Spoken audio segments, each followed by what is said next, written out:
Today we're going to rank 60 of the most used Pokemon in Legend ZA based on how good they were competitively in Season 2. We're gonna start off with the 3 starters. Obviously Meganium D tier. For Alligator is of course better than Meganium, but I have given it a shot and it's just way too weak in this meta. Arguably out of the 3, Emboar is better, but still a D tier. So a very strong start to this tier list. We got 3 of the starters in the lowest tier. Next we have Mega Pidgeot. I think it's also D tier, and arguably it was better than Mega Emboar because it used to set up screens, but now there's just so many better alternatives, it's now outclassed. I am gonna split the starters, and I think Mega Pidgeot is in D tier. Mega Beedrill saw some usage because of its poison type moves. I don't think it's the strongest Pokemon, but it's definitely better than all of these. For now, I'm gonna put it at a low C tier. I would say C minus. Now we move on to some better Pokemon. We have Machamp, and Machamp has been phenomenal. Not only does it have Brick Break because Reflect and Light Screen is so popular,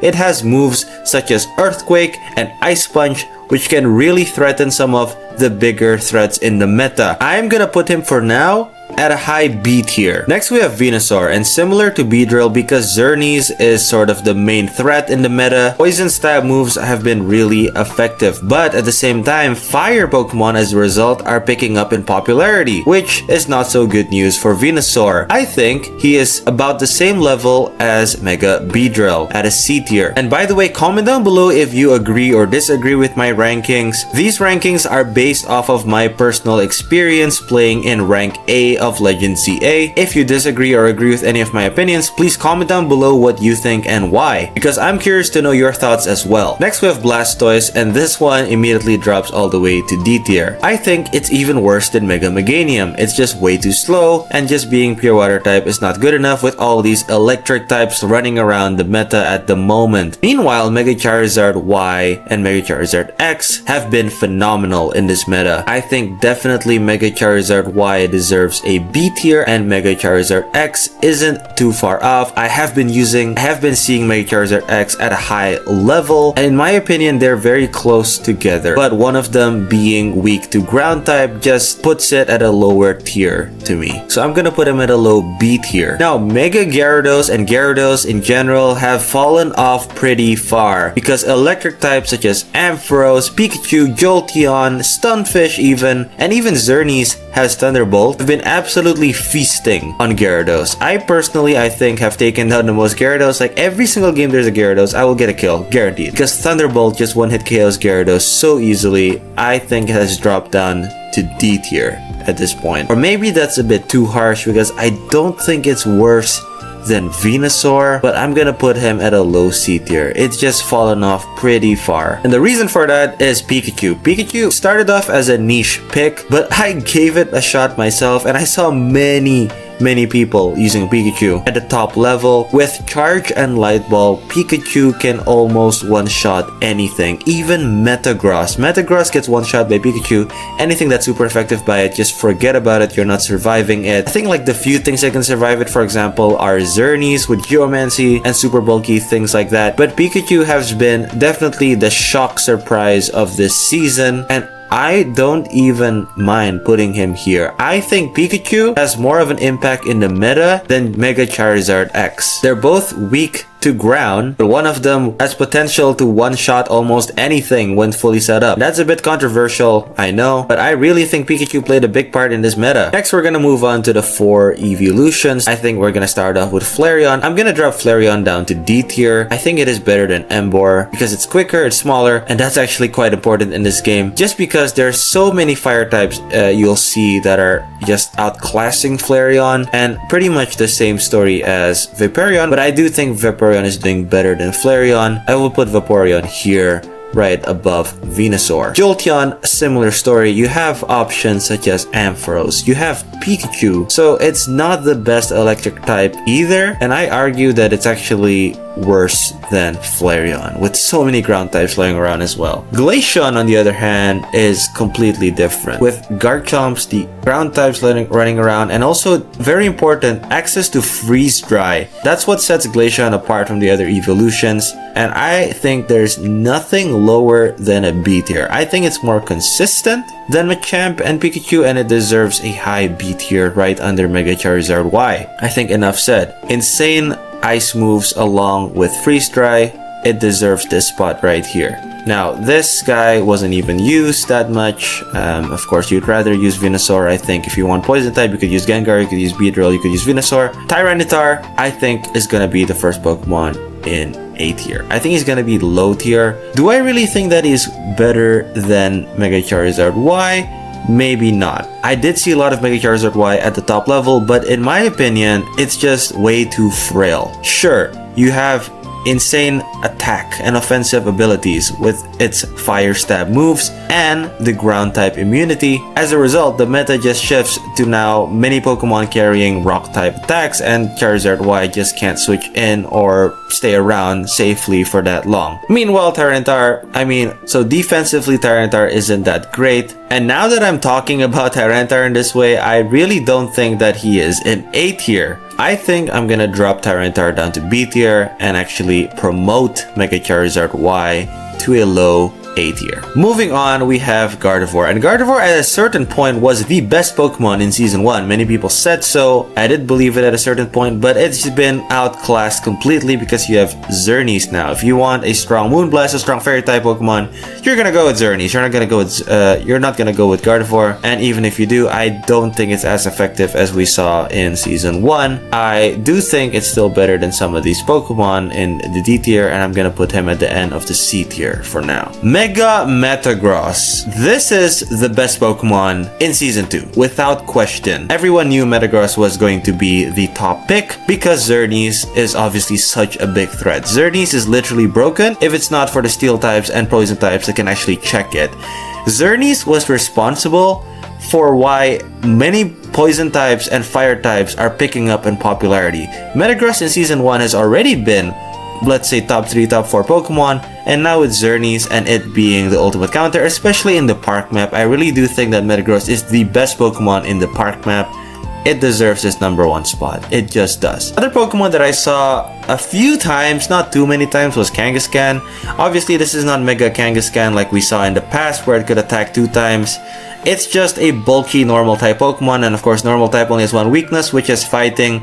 There isn't that many fighting type moves in the game at the moment. Maybe a few Focus Blasts here and there, maybe some Brick Breaks that can really do super effective damage against Kangaskhan, but other than that, it's just not impressive. It's gonna be a D tier for me, probably right around here. Now, Gengar or Mega Gengar picked up in popularity again, like I said, because Xerneas is such a threat. It's Poison type moves and quite decent coverage. Like, it can learn Thunderbolt, for example, gave it a spot in the meta of Season 2. However, I don't think it was that great. Ground weakness is there. It's very frail. It kind of moves a bit awkwardly, like it's floating, and it's a bit, I don't know, a bit stiff when I was using it. And overall, it just didn't do well at the top level, in my opinion. I'm gonna put him at a low C tier, definitely not as good as Gardevoir. Alakazam, similar story, of course. Gengar, Alakazam were known to be the Pokemon with the very, very high special attacks. You would run maximum speed. Maximum speed Mega Alakazam is actually pretty scary. Psychic, however, what are you gonna check? You're gonna check fighting and you're gonna check poison, but other than that, it's still super, super frail. My feeling goes that Mega Alakazam is actually in D tier right here. Next we have Mega Starmie. I actually used Mega Starmie quite a few games, but I gave it a shot and it was phenomenal. And it was super fun to use. Does it mean that it's great? No, I don't think it's great. The thing about Mega Starmie is it has to be Mega Starmie because base Starmie is just really, really, really bad. And my honest opinion is it's gonna be high C tier. Don't get me wrong, when it Mega Evolves, it's insane, but it has to Mega Evolve. Weakness-wise, it's kind of same story with Gyarados, with all the lighting types running around. It's not that great, but I think C tier is exactly where Mega Starmie belongs. Remember, all of these rankings are based on competitiveness of these Pokemon in ranked battles. Now comes the biggest disappointment of Season Season 2. I was super excited when Galarian Slowbro picked up in usage. I thought, wow, this is actually like a logical counter to Xerneas, right? It has poison moves, it can deal well against Xerneas, but then I gave it a shot, and oh my god, I know that its name literally says Slowbro, but this thing is like insanely slow. I have one clip of me using Slowbro trying to like hit a Glaceon, and Glaceon was literally running laps around the Slowbro. Like, it was embarrassing. And you know what's worse? It can't even, with maximum attack, by the way, Adamant Nature, maximum investment attack, it can't even one-shot like a standard Xerneas. So like, what's the point if you can't even one-shot a Xerneas? And I also tried to like Thunder Punch a Gyarados. It can't even one-shot that as well, even with 4 times super effective damage. It was just the biggest disappointment in my opinion, and I don't know why it is even picked up in usage. I think, and I'm not afraid to admit this, I think people were trying this just to get some hype and clout, because this thing is just not great at all. Maybe with that niche, it is actually better than these Pokemon, and I'm being a bit harsh because I was just so disappointed. Now we have Dragonite. Now, we all know that the premier Dragon-type Pokemon in this meta is Garchomp, but Mega Dragonite is pretty versatile. It can be both special attacker and physical attacker. You can use extreme speed even, earthquake, extreme speed to pick up some kills here and there. I think it was a solid Pokemon in this meta, and I would say it's like on the same level as Mega Charizard X, and I'm sure many of you will agree with me on that. Like, it was good, but it was not like meta defining or like S tier, if you get what I mean. And now we go to my absolute favorite Pokemon. I am not even being biased on this one. Ampharos defined this meta. It is top 3 up there, absolutely top 3. It is a utility Pokemon. It can set up screens, it has charge, it can Thunderbolt, it can hit very hard with that, and it's got decent speed as well. You should try to use Ampharos because nobody expected Ampharos to be this good in this meta, and I have found incredible success using this Pokemon. I think it's S tier, and it's just such a solid Pokemon to have on your team this season and even the last season. Next, we're gonna move up to Scizor. Scizor is another steel type mega Pokemon that you could use to counter the also powerful Xerneas. It's got access to some good moves, but there is a quadruple weakness to fire, which is picking up in usage. So that's not great defensively, but offensively it's not so bad. I am gonna put Mega Scizor right here, right below Mega Starmie. I'm not afraid to admit I didn't have too much experience playing against Scizor in my matchups, but let me know what you think about him being in C tier if you disagree. Lucario, on the other hand, I did play quite a few times against, but I don't have such strong feelings about this Pokemon. It's quick, it's agile, it has decent moves and coverage, it has extreme speed, it has bullet punch, it has close combat, it's got the punch moves for type coverage. I wasn't convinced that it's anything higher than a C tier. I think he's at the highest of the C tier. We're gonna move on to Mega Skarmory. And Mega Skarmory did incredibly well this season. It has Drill Run, it has Iron Head, particularly because it has Drill Run, and it can absolutely check other steel types, fire types, rock types. It was just incredibly insane. And of course, it's a steel type, which means it can check Xerneas. It's also resistant to ground moves, which makes it the only steel type that can resist ground. Skarmory played at a very high level in Season 2, both in ranked battles and in tournaments. I think Mega Skarmory in this meta was an A+ at least. We might move him up to S tier, but for now I'm gonna put him at A. Now, Mega Salamence obviously has the same type as Mega Dragonite, but I just did not see this Pokemon as much. I don't know the particular reasons why. I did see a few clips of people using Mega Salamence, but I personally cannot say too much about this Pokemon. I did not see it too much, but like logically and from the clips I've seen, there are better alternatives to this. You could use Dragonite, you could use the Charizards, or you could use Garchomp if you really want to use Dragon type Pokemon. I think people would prefer Mega Dragonite in general over Mega Salamence. Please comment down below what you think, because I don't really have much data on Mega Salamence. But my gut feeling would be that he is in the C tier considering usage rates that I've seen so far. We're gonna move on to Aerodactyl, very interesting Pokemon as well. I ran into Mega Aerodactyl a few times. Obviously, Rock, very important for the rise in popularity of the fire type Pokemon. It's incredibly fast, 150 base speed, which is crazy. It is very fast. It does have weakness to lightning, which is not thrilling, but that's pretty much it, because like I mentioned, water isn't very common in this meta. But I did think it did well in this meta. Doesn't really check any of the bigger threats, but it was a solid Pokemon in general. I think I'm gonna put him slightly higher than Beedrill right here. Now we move on to Mega Aggron, and surprisingly, this Pokemon is a tank. It was an absolute unit and it was difficult to play against. It was a defensive beast, and in its mega form it is on another level in my opinion in this meta. I personally found it hard to deal with, and I would not put him anywhere lower than a low B tier, A tier. I think it fits right here. It's probably as good or better than Tyranitar in my opinion though, so I'm gonna put him at a high B tier. Next, we are gonna move on to Mega Gallade, and this guy was absolutely rock solid in this meta. So versatile, so quick, the close combats are absolutely crazy. Defensively, of course, not the best, but it can still hold its own in a fight. I am gonna rank Mega Gallade in B tier, higher than Mega Charizard X actually, or maybe the same. I want to put him the same, but I can't choose between these two. I think he's better than Mega Dragonite, but not better than Mega Charizard X. Next up on our list, Mega Clefable. Again, this is similar to Gardevoir. It wasn't even the premier fairy type option because you had Gardevoir, and now it's even worse because you have Xerneas to pick instead of this. So this is obviously going to be a very low D tier in this meta, unfortunately. Hippowdon as well. There's just so many other ground type Pokemon or Pokemon that can use Earthquake in this meta that it's just not great. Like if you want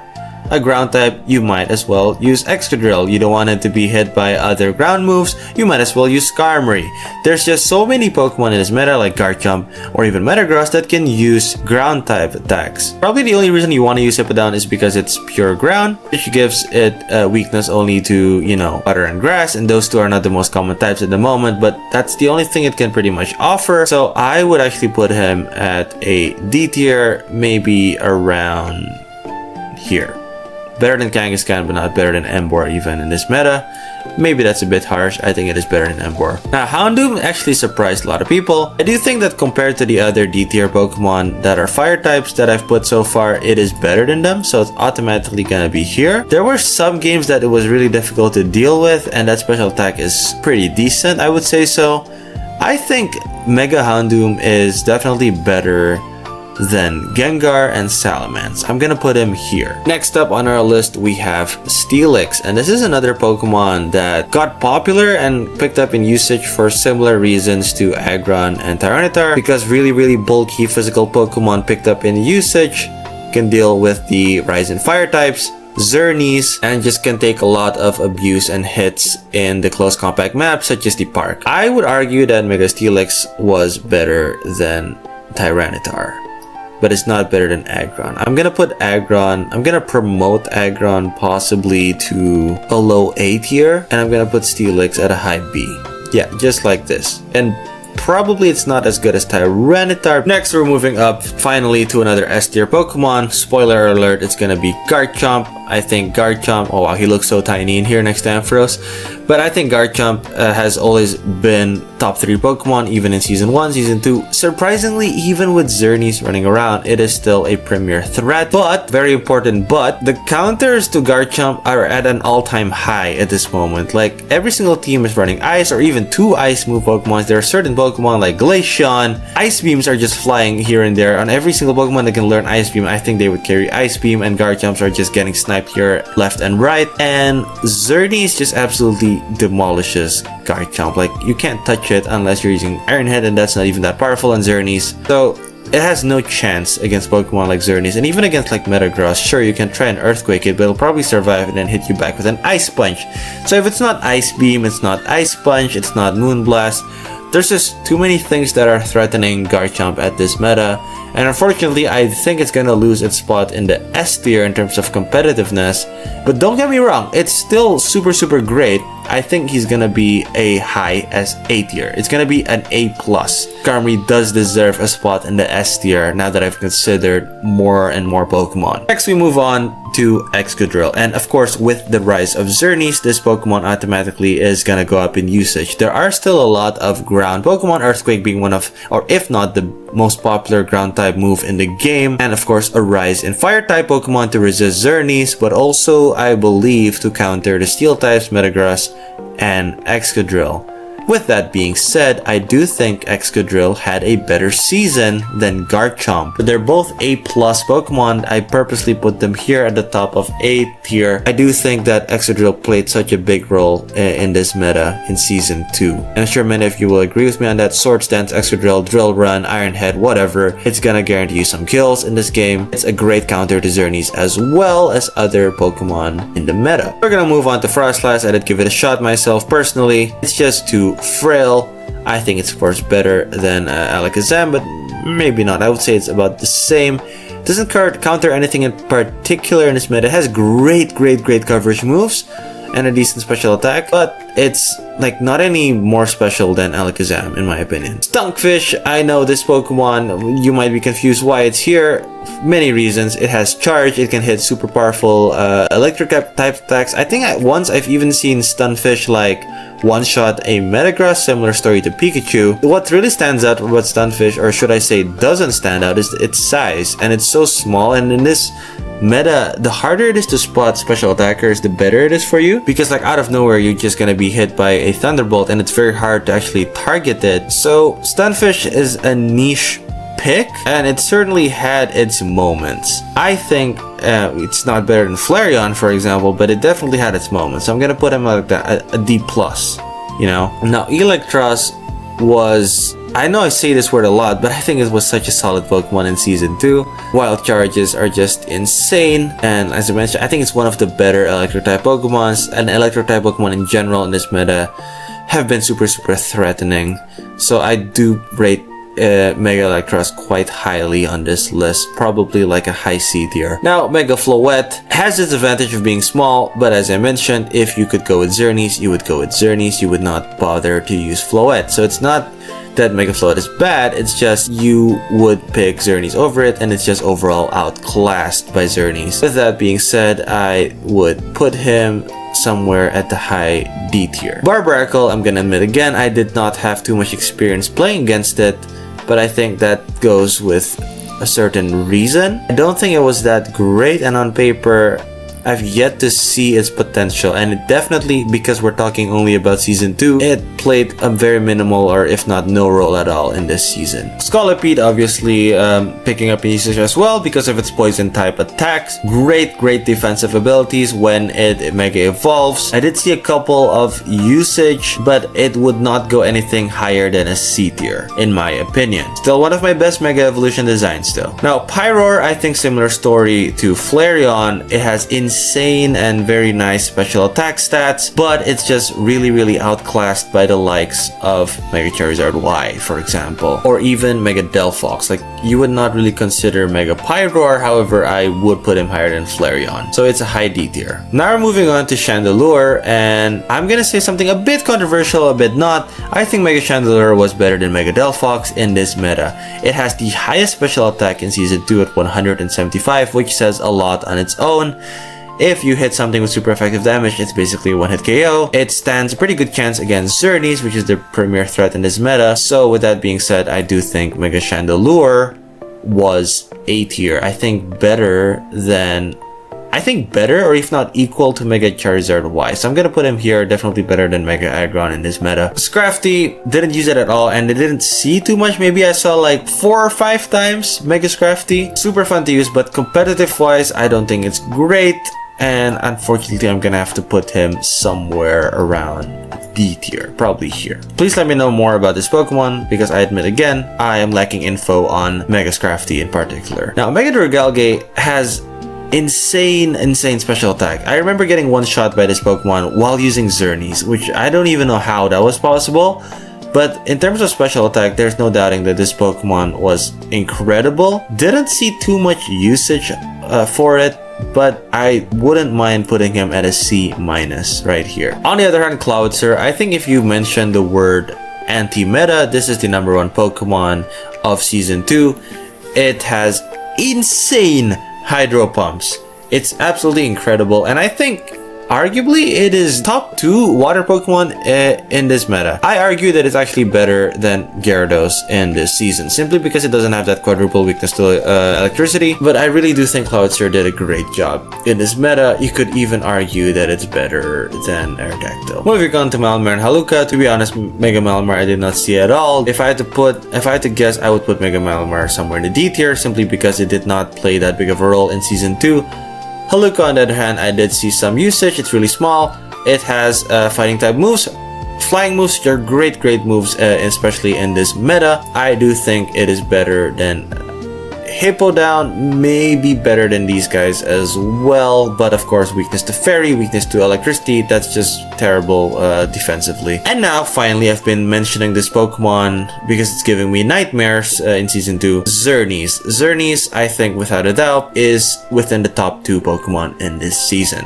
I say that because Metagross is obviously there, and I have no doubt in my mind that Metagross is the number 1, but Xerneas has to be there in top 2. Anything less would be a disgrace, simply because of how the meta, I feel, shifted completely around Xerneas. Fire-type Pokemon became popular because it can resist Moonblast. Steel-type Pokemons increased in usage, and Poison-type Pokemons, very interestingly, picked up in usage as well, simply just to counter Xerneas. On the other hand, Yveltal was a complete disaster. I mean, if you could pick one between Xerneas and Yveltal, I think most rational people would choose Xerneas. It has a great setup move in Geomancy and Fairy type Moonblast, which is just insane. Yveltal just crumbles compared to Xerneas when fighting 1v1 head to head, but even against other Pokemon, like I mentioned, there's so many electric type Pokemon running around that Yveltal even gets one shot by like the likes of Ampharos and Pikachu. So, and did I mention Ice Beams? Yeah, this Pokemon did not do well in Season 2. But of course, being Yveltal, it had a competitive edge at some point. I think I'm gonna put him at C tier. I think the reason that Diancie was even used in this meta was to counter Pokemon like Charizard, because you would use the Rock type move and just one-hit KO Charizard. But other than that, it didn't play that much of a useful role in my opinion. It's of course weak to ground type Pokemon as well, so defensively not the best, and attack wise it's not like the most versatile in my opinion. So I would put Diancie like in the mid C tier, probably here. And I'm gonna shift this around. I think Beedrill, actually looking back, did pretty okay. Flink's very interesting. Of course, I wouldn't rate any fighting type Pokemon that high aside from Machamp, but Flinx is outclassed in that sense. But because defensively it's not the best, I remember one-shotting him with like Pikachu, for example, but it can also go down really easily to like Moonblast. I don't rate Flinx that high, but I also didn't see too much of it, which on itself says something that I didn't see it that much. I would put Flinx at a mid. I would put Flinx at a high D tier. Next we have Drampa. Drampa is very, very interesting. I actually rate Drampa pretty high. I think the special attack is insane. Of course, there's Xerneas running around, so you can't be too happy as a ground type Pokemon anyways. But I do rate this Pokemon high. I do think it's like a low B tier because simply it hits so hard, and I think you would all agree with me on this one if you've been one hit KO'd by a Drampa. Now we have Mega Greninja, and honestly this was like one of the most fun Pokemon to use in Season 1. With Season 2, I think, especially with its dark typing, it's weak to fairy moves. It's also weak to like electric moves running around. I think it really fell off. Like, it didn't fall off as bad as like Gyarados or Gardevoir, let's say, but it definitely wasn't as effective, I think, in Season 2. Like, you go down so easily to like Thunderbolt, for example, in this meta. And like as mentioned before, even Xerneas carries Thunderbolt in this meta. A lot of Pokemon carry Thunder Punch as well. Fairy type moves take him down. So yeah, just that shift in the meta really hurt Greninja in my opinion, but I do think he's still better than a lot of these Pokemon. So I think with Gardevoir, they kind of fell off to the same level. But yeah, I think he's right here in the mid C tier. And last but not least, we have the reward Mega Evolution for Season 2, which is Delphox. I had high hopes for Delphox, and I know that some people were able to utilize him very well, but I don't think that it's even like top 2 most powerful fire Pokemon. I think Charizard and Chandelure and even Charizard X shape the meta better than Mega Delphox. I would put Mega Delphox somewhere in the B tier. I think that's perfectly where it sits. I think it is better than Drampa and probably belongs here, like on the same level as Dragonite and Mega Glaze. So there you have it. This is my personal picks of the best Pokemon in Legends ZA Season 2, ranked battles and tournaments. I strongly believe in my S tier being Metagross, Xerneas, Ampharos, and Skarmory. A tier Pokemon as well just rounds off the top 9 Pokemon in the current meta. Again, a lot of these are of course based on what I see during gameplay, what I'm also seeing other players do or use during this season, and overall really the season shifted around Xerneas. Of course, it's arguably the strongest Pokemon on its own. The meta really evolved around him. Every single decision, team building really revolved around Xerneas, and I think it's really interesting. I think if they start introducing like Pokemon like Zygarde in Season 3, which is gonna be absolutely crazy. Comment down below your thoughts on this list, what you agree on, what you disagree on. There are several Pokemon that I mentioned in this video I didn't have too much experience with playing against or with, but I'm very curious and I would love to hear your thoughts in the comment. If you enjoyed this video, I would appreciate if you subscribed. It really helps me out a lot. Thank you for watching and see you next time.